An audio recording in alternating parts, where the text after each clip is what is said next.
Сәлем достар, бүгін сіздермен мен Гүлнаш пирожкилармен бөлісетін боламын.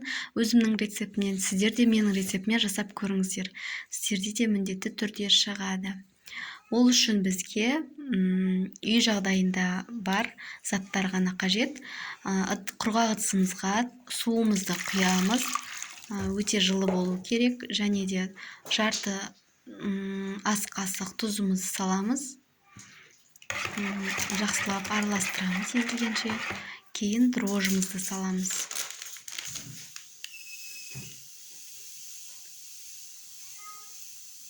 Дрожжымызды саламыз. Жақсылап араластырып. Қант салсаңыздар да болады, мен бірақ қант салмаймын. Кішкене қант қоссаңыздар болады.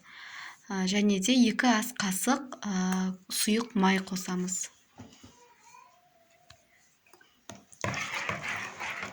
Осылай қамыр илейміз.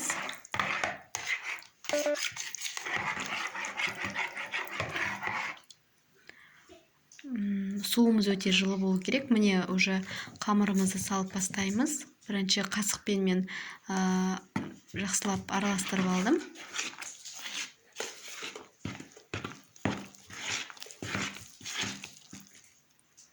Қамырды керегінше тесталарыңыз қатты болып кетпеу керек, жұмсақ қамыр болу керек.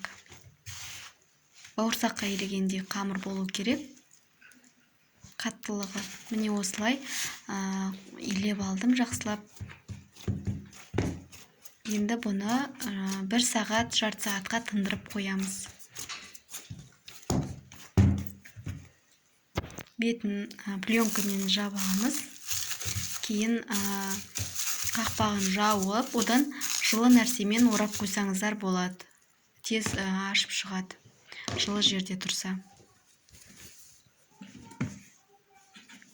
Оған дейін біз начинкамызды дайындап қоятын боламыз. Ішіне салатын салмасын дайындап қоятын боламыз. Ол үшін бізге қайнаған картошка, оған тұз қосамын, және де сүт, кішкене жарты кеседей сүт қосатын боламын. Сөйтіп жақсылап езіп пирожкиімізге қосатын боламыз.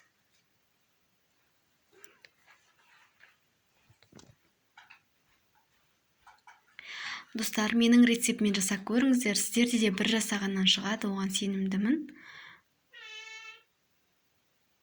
Егер де менің каналымдағы видеолар ұнап жатса, лайк басып, менің каналыма тіркеліп қоюды ұмытпаңыздар. Міне осылай езіп алдым. Енді біз ашыған қамырымызды бөліктерге бөлетін боламыз.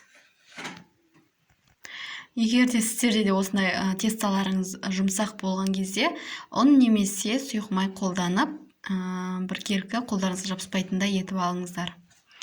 Енді осылай біркелкі етіп, ұн сеуіп алдым мен, ұнмен жасадым. Енді оны бөліктерге бөлетін боламыз.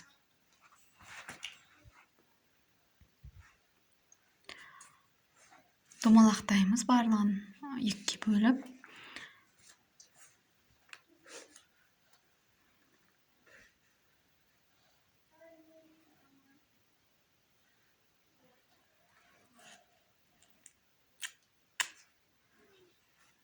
Домалақтап шығып, осылай домалақтап аламыз барлығын. Мінекей, менде осылай болып шықты. Енді бұны бетін 10 минутқа жауып қоямыз. Майымызды қыздырып, оған дейін дайындай береміз. Міне менікі 10 минуттай өтті. Шетінен осылай жасап ала беремін. Начинкасын салып, салмасын картошкамызды. Оған дейін майымызды қатты емес, орташа отта қыздырып қоюымыз керек. Қатты болған кезде ол тек қана сырты піседі, іші жағы піспей қалады. Сол үшін орташа отта пісіріп алыңыздар. Және де көтерілуде әдемі болып шығады, орташа отпен пісірсеңіздер.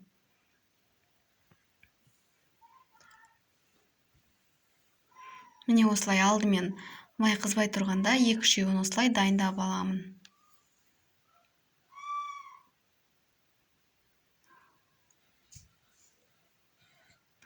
Осылай шариктарым жұмсақ болғандықтан ұнға бір батырып алып жасап жатырмын.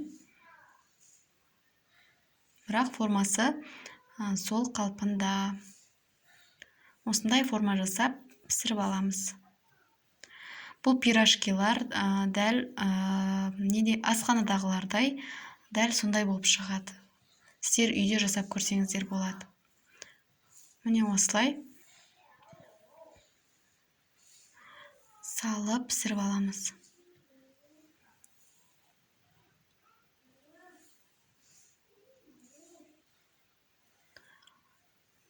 Келесі бетін аударып, барлығын осылай пісіріп шығамыз.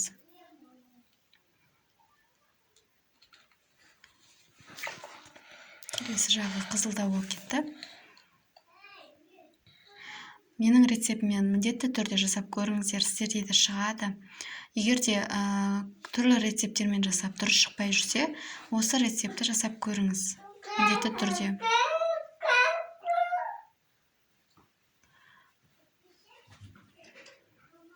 Осылай барлықтарын пісіріп аламыз.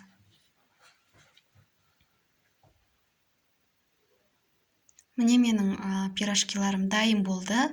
Көріп тұрғандарыңыздай үрленіп, өте әдемі болып шықты. Сіздерге де жасауға міндетті түрде кеңес беремін, жасап көріңіздер. Өте жұп-жұмсақ, отбасыларыңызға ұсынсаңыздар болады. Менімен бірге видеомды соңына дейін көргендеріңізге рахмет.